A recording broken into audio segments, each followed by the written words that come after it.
চিন্তা করতে পারেন হুজুর, অনেক চেষ্টা করি, নিজের সাথে ফাইট করি যে আগামীকালকে থেকে নামাজ পড়বা, ওই আগামীকাল কোনো দিনই আসে না।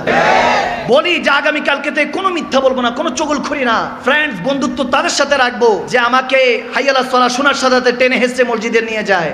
যতই চেষ্টা করি কিন্তু কোনোভাবে ওই রকম বন্ধুও পাই না, নিয়ত হয় না। আপনি চিন্তা করতে পারেন হুজুর কিভাবে মনটা পরিবর্তন হবে, ওয়াকিয়াটা শুনে যান। এক আলেমী দিন এটা বর্ণনা করছেন যে কাজের লোক আমি খুঁজতে বাগদাদ শহরে ঘুরতেছিলাম। আমরা এরকম দেখবেন বাসাবাড়ির কাজের জন্য আমরা হায়ার করি না, কিছু লোক হায়ার করি কাজের জন্য 500-1000 টাকা দিয়ে ভাড়া করে নিয়ে আসি যে আমার কাজগুলি করে দিবা, ঠিক না?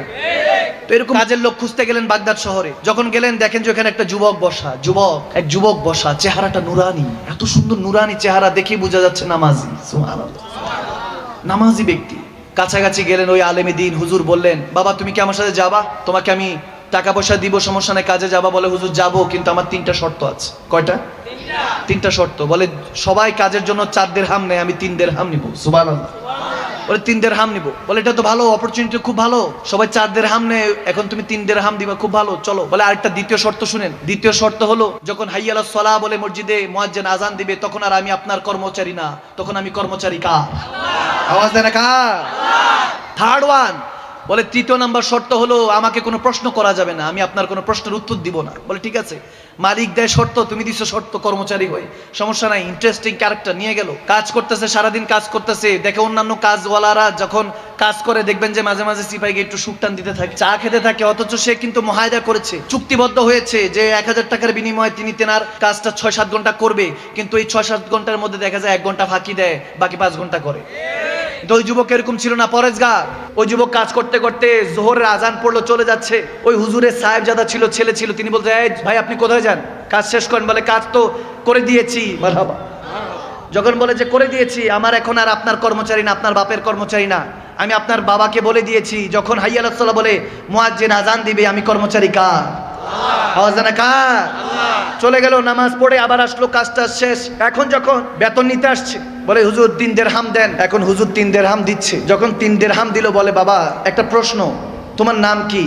তখন বলতেছে হুজুর 3য় নাম্বার শর্তের কথা মনে আছে, বলছি নো কোশ্চেন্স, কোনো প্রশ্ন করা যাবে না। চলে গেল যুবক। হুজুরের পরের দিন আবার কাজ পড়লো, কাজের জন্য লোক লাগবে। বাগদাদের ওই বাজারে গেল, দেখে ওই যুবককে পাওয়া যাচ্ছে না। সবাইকে বলতেছে ওই যুবকটা কই? নুরানি চেহারা, নামাজি ব্যক্তি, সুবহানাল্লাহ। ওই যুবকটা কোথায়? বলে হুজুর উনি সপ্তাহে একবার আসে।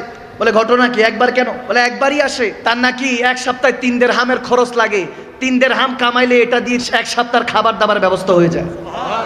বলে তারপর কি করে? বলে তারপর নাকি আল্লাহ বিল্লাহ করে, জিকির আজকার করে, মদিনাওয়ালার প্রেমে নাকি ডুবে থাকে। বলে এরকম যুবকই তো দরকার। বলে আগামী সপ্তাহে আসলে পাবো। বলে পাবেন হুজুর। আগামী সপ্তাহ আসলো, এসে দেখে যুবক দাঁড়িয়ে আছে। ওই হুজুর গিয়ে সালাম দিল, ওয়ালাইকুম সালাম, যুবক উত্তর নিল। অনেক পরে বলতেছে এ বাবা আমার একটা কাজ আছে, যাবা? বলে হুজুর যাবো, কিন্তু শর্ত তো 3টা মনে আছে। বলে হ্যাঁ মনে আছে। তো শর্ত মনে আছে, চল বাবা। নিয়ে গেল, কাজ শেষ হলো। এরকম 1-2 সপ্তাহ চলে গেল, হুজুরের প্রয়োজন পড়লো, দেখতেছে ওই যুবককে খুঁজতেছে, পায় না। বলে হুজুর গত সপ্তাহ থেকে আসে না। বলে কি হয়েছে?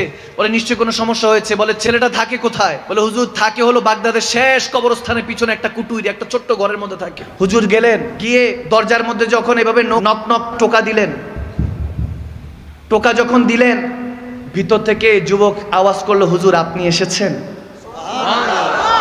আপনি এসেছেন? তখন বলে হুজুর দরজা খোলা আছে, আসেন। হুজুর যখন ভিতরে গেল, গিয়ে দেখে ছেলেটা কাতরাচ্ছে, অসুস্থ, অনেক অসুস্থ, দুর্বল হয়ে পড়েছে। তখন হুজুর বললেন যে ব্যাপার কি, তুমি কিভাবে বুঝলা যে আমি আসছি? বলে হুজুর গরিবকে দেখতে ধনী তো আসবে না, কোনো আল্লাহ ওয়ালাই তো আসবে, কোনো আল্লাহ ওয়ালাই তো আসবে, কোনো ধনী তো আর আসবে না। বলে বুঝতে পেরেছি হুজুর আপনি এসেছেন, আপনার অপেক্ষা ছিলাম। হুজুর সময় শেষ, বড় তাড়াহুড়ে আছি, আজকে হয়তোবা রুটা পারওয়াজ করে যাবে, আজকে হয়তোবা ইন্তেকাল হয়ে যাবে, আজকে রাতেই আমার ডাক চলে আসবে, আমাকে চলে যেতে হবে আল্লাহর কাছে। সে বলতে হুজুর 3টা দিরহাম বের করে, যে 3টা দিরহাম নেন, এটা দিয়ে আমার জানাজা পড়াবেন আগামীকালকে ফজরের পরে এসে, দাফন কাফনের ব্যবস্থা করবেন। তারপরে একটা রিং ছিল, আংটি অনেক দামি, খুলে দিল। বলে এটা ওই জামানার বাদশাহ হারুনের রশিদের জামানা ছিল। বলে বাদশাহ হারুন রশিদকে যাই দিয়ে আসবেন, আংটিটা দিয়ে আসবেন। আপনার সাথে দেখা করতে চাইবে না, দেখা বাদশাহ হয়তো বা দেখা করতে চাইবে না, বলবেন যে তেনার একটা আমানত আপনার কাছে আছে, বললে দেখা করবে। বাদে আসর গিয়ে তেনাকে আংটিটা দিয়ে আসবেন। যুবকের এই কথা শোনার পরে হুজুর বলতেছেন যে আমি তো তোমার জন্য কিছু করতে পারি। ওই বুজুর্গ আল্লাহ ওয়ালা বলছেন তোমার জন্য কিছু করতে পারি। বলে হুজুর হ্যাঁ করতে পারেন, আমাকে একটু নিরিবিলি সময় দেন, তওবা করে আল্লাহর কাছে যেতে চাই। তওবাতুন নাসুহা ওয়া তাওবাতুল কাবলাল মাউত। যুবক এখনো তওবার রাস্তাটা খোলা আছে, আর এই মৃত্যুগুলি দেখো কত সুন্দর, নিজের দাফন কাফনের ব্যবস্থা করে যাচ্ছে। হুজুর কাছে বলল, হুজুর আমাকে একটু সময় দেন, তওবার রাস্তা খুব কম, সময় কম, আমি আল্লাহর কাছে মাপ চাইতে চাই, আল্লাহর কাছে ক্ষমা চাইতে চাই। ওই যুবকের হয়তোবা গুনাহও নেই, ক্ষমা চাচ্ছে আল্লাহর কাছে। যখন কান্নাকাটি করছেন, বলে হুজুর আমাকে নিরিবিলি সময় দেন। হুজুর বের হয়ে গেল, বের হয়ে রাতের বেলা উনি কাতরাচ্ছেন, বিছানা এই প্রান্ত থেকে ওই প্রান্ত, চোখে দিয়ে পানি পড়ছে। ওই যুবকের কথাগুলি মনে পড়ছে যে এত ইমানদার যুবক, আমলদার যুবক চলে যাবে, কষ্টে তেনার বুকটা ভারাক্রান্ত হৃদয় হয়ে আছে। তিনি চিন্তা করতে করতে ফজর আজান পড়লো, নামাজ পড়ে দৌড়ায় গেলেন। দৌড়ায় গিয়ে যখন ওই যুবকের বাসার মধ্যে, ঘরের মধ্যে দরজাটার মধ্যে হাত রাখলেন, দেখে যে দরজাটা খোলা, অটোমেটিক খুলে গেল। একটা সুঘ্রাণ, একটা সুগন্ধি ইস্তেকবাল জানাচ্ছে, ওয়েলকাম জানাচ্ছে হুজুরকে। সুবহানাল্লাহ।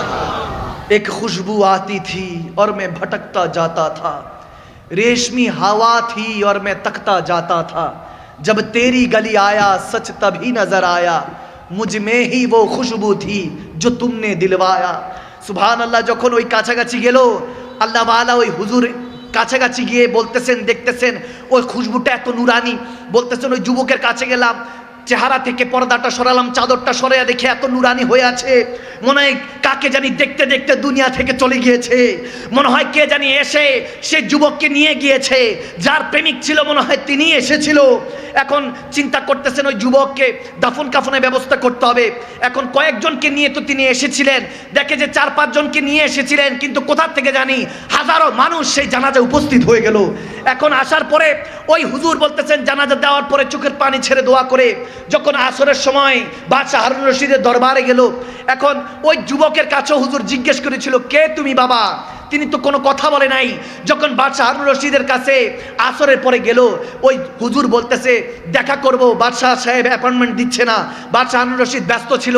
যখন বলল আপনার একটা আমানত আছে, একটা রিং আছে, তখন দেখা পেল, খাস কামরায় গেল। বাদশাহ হারুন রশিদ জিজ্ঞেস করছে, কি চাই, কি কি কি আমানত আপনার কাছে আছে? বলে আপনার একটা রিং আমার কাছে আছে। যখন আংটিটা বাদশাহ দেখলো, একটা চিৎকার দিল, আল্লাহ বলে একটা চিৎকার দিল, বলে যে এই রিং এর মালিক কোথায়, আংটির মালিক কোথায়? ওই হুজুর ওই আল্লাহওয়ালা বলতেছেন, সে গতকালকে রাতে ইন্তেকাল করে গিয়েছে, ইন্তেকাল করে গিয়েছে। বাদশাহ চোখের পানি ছেড়ে বলে, তার কবরটা কোথায়? বলে ওই যে বাগদাদে কবরস্থানে, ওখানে দাফন করেছি। বাদশাহ হারুন রশিদ সারা পৃথিবী যিনি লিড দিতেন, রুল করতেন, সেই বাদশাহ ওই কবরে গিয়ে লুটোপুটো খেয়ে সে কবরটা জড়িয়ে ধরে চিৎকার দিয়ে কান্না করছে। ওই আল্লাহওয়ালা চিৎকার দিয়ে উঠলেন, চিৎকার দিয়ে উঠে বলতেছেন, না ইসনে কুছ বলা, না আপ কুছ বল রহে হে, না এ কিছু বলেছে, না আপনি কিছু বলছেন। সে কে ছিল, কে ছিল? বাদশাহ হারুন রশিদ কবর থেকে মুখটা উঠিয়ে বলতেছে, আমার ছেলে ছিল, আমার ছেলে ছিল, রাজপুত্র ছিল, প্রিন্স ছিল। ওই আল্লাহওয়ালা চিৎকার দিয়ে বলেন, কি বলেন হুজুর? আপনার ছেলে দিন মজুর ছিল, 3 দিরহামের উপরে কাজ করতো। যুবক, এই হেদায়েতের কথাগুলি আর বেশি দিন নেই। দেখেন বয়োজ্যেষ্ঠ ওলামায়ে কেরাম এখন আর স্টেজে উঠে না, কারণ মানুষ হবে না। আমরা ভুলে ভরা জিন্দেগি কি শিখাবো আপনাদেরকে? এখন যদি পরিবর্তন না হন, রব্বে করিমের কাছে কি উত্তর দিবেন? আরে কবরে গেলে দয়াল নবী যদি বলে লা আদরি, চিনি না, বেঈমান উম্মত। যদি আপনি অন্যের চগলখড়ি, ক্রিটিসাইজ নিয়ে, গীবত নিয়ে, মিথ্যা নিয়ে পড়ে আছেন, মিথ্যা আমাদের পারফিউম হয়ে গিয়েছে, চগলখড়ি আমাদের পোশাক আশাক হয়ে গিয়েছে, আমাদের মধ্যে হেদায়েত কেন জানি উঠে যাচ্ছে। ওই আল্লাহওয়ালা চিৎকার দিয়ে বললেন, হুজুর আপনার ছেলের এই মারিফত কি, এই রহস্য কি? বলে হযরতে দাউদ তাই আলাইহির রহমান সে মুরিদ ছিল। আমার ছেলে যখন একজন আল্লাহওয়ালার সঙ্গ জ্ঞাপন করেছেন, ওয়াকুনু মা সাদিকিন, কোরআনের কথা অনুযায়ী, ইন্নাল্লাযীনা ইউবাইউনাকা ইন্নামা ইউবাইউনাল্লাহ, যখন আমার নবীর গোলামির মধ্যে চলে গিয়েছেন, আল্লাহওয়ালা হয়ে গিয়েছিল আমার ছেলে। আমার ছেলে তো আমার ছেলে ছিল, কিন্তু দেখেন যেতে যেতে একটা রিং তার কাছে ছিল, এটাও ফেরত দিয়ে দিয়েছে। বলেছে যে বাবা এত ঢাল সম্পত্তি করে গিয়েছো, কি জবাব দিবা? তিনি যদি তোমাকে প্রশ্ন করে কি উত্তর দিবা? আমার ছেলে আমার মুর্শিদ, আমার শেখ হয়ে গেল। শেষে যেতে যেতে সে আমাকে শিক্ষা দিয়ে গেল, এই দুনিয়ার আপনজন আজকে আছে, কালকে নাই। দয়ার নবী, মায়ার নবী আপনা সদাই, যাওয়ার সময় কিছু নিয়ে যায় নাই। ভাইয়ের আমার, তখন বাদশাহ হারুন রশিদ বলছে, ছিল তো আমার ছেলে, কিন্তু আমাকে এমন শিক্ষা দিয়ে গেল যে বাবা, এমন দুনিয়া সাম্রাজ্য গড়েছো, কি হিসাব দিবা? সে মালিক যখন হিসাবের জন্য তোমাকে ধরবে, কি হিসাব দিবা? কয়টার হিসাব দিবা? বাদশাহ হারুন রশিদ বলছে যে আমার ছেলে আমার প্রিয় মুর্শিদ হয়ে গিয়েছে, আমার শেখ হয়ে গিয়েছে, যেতে যেতে আমাকে শিখিয়ে গিয়েছে এই দুনিয়া ফানি, এই দুনিয়া কোনো কিছুই চিরস্থায়ী নয়। ওই যুবকের কথা একটাবার স্মরণ করুন। যুবক, আপনার কি বলছি, এই কথাগুলি আর কতদিন চলবে আমি জানি না, এখনো সময় আছে। তওবাতুন নাসুহা ওয়া তওবাতুল ক্বাবলাল মাউত, মৃত্যুর আগে তওবা করে ফিরে আসুন। এমন হতে পারে কবরে যেতে দেরি হবে না। আমার নবী যখন আসবে, মান রাব্বুক ওয়া মা দীনুক মা কুনতা তাকুলু ফি হাক্কি রাজুলান দি মুহাম্মাদি যখন তিনটা প্রশ্ন মুনকার নাকির করবে, বুখারীতে এসেছে একটা প্রশ্ন, মা কুনতা তাকুলু ফি হাক্কি রাজুলান দি মুহাম্মাদি, জিজ্ঞাসা করা হবে তোমার সামনে বসা এই মুস্তাফা মুহাম্মদ আরবি কে, বলো। তাকুলু কি বলতে, নিজের মতো বলেছো না ইয়া রাসূলুল্লাহ বলেছো। যখন নবী আমার আপনার আজকের মেহফিলে যদি আশা বসা কবুল করে নেন, আমার নবী আল্লাহর ইজ্জতের কসম করে বলছি, যার কবজায় আমি মাকদুম সালমাদানির রূহ আছে, যিনি চাইলে এই মুহূর্তে আজরাইল আলাইহিস সালামকে পাঠিয়ে আমার রূহ কবজ করতে পারেন, সে রব্বে করিমের ইজ্জতের কসম করে বলছি, যদি আজকের এই মেহফিল, এই তওবা যদি আপনার কবুল হয়ে যায়, তাহলে মনে রাখবেন আমার দয়াল নবী বলবে, এই মুনকার নাকির সে কি বলবে, আমি তার কি লাগি? আমি বলতেছি আমার আশিক হয়, আমার প্রেমিক হয়, তাকে বেহেশতের নেয়ামত দিয়ে দে। সুবহানাল্লাহ। ইন্টারভিউটা যদি পাস হয়ে যায়, মনে রাখবেন হাসরের ময়দানে কাঠ গড়ে দাঁড়ায় থাকবেন নাফসি নাফসির আলম। ওদিন কোনো ক্ষমতা, কোনো ট্যাক্স টোকেন কাজে আসবে না। জিজ্ঞেস করবেন রব্বুল আলামিন, যখন আপনাকে জিজ্ঞেস করবেন কি করেছিস, আলাস্তু বিরব্বিকুম ক্বালু বালা, বলেছিলাম আমার হয়ে থাকতে, আমাকে প্রভু মেনেছিস কিন্তু আমার হয়ে থাকিস নাই, আমার নবীর বিরুদ্ধে যেতি, তুই কখনো দিনকে কায়েম করিস নাই, তোর মুখে কখনো লেহিয়াতুন দাড়ি দেখি নাই, তোর কখনো পর্দা দেখি নাই।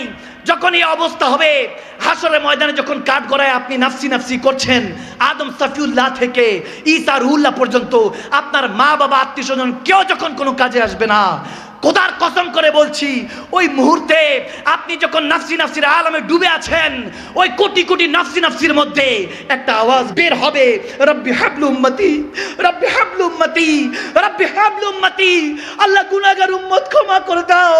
হয়তো বা সে পরেশগার ছিল না, কিন্তু আমি নবী মুস্তাফাকে ভালোবাসতো, আল্লাহ তোমার হাবিবকে ভালোবাসতো, তাকে ক্ষমা করে দাও।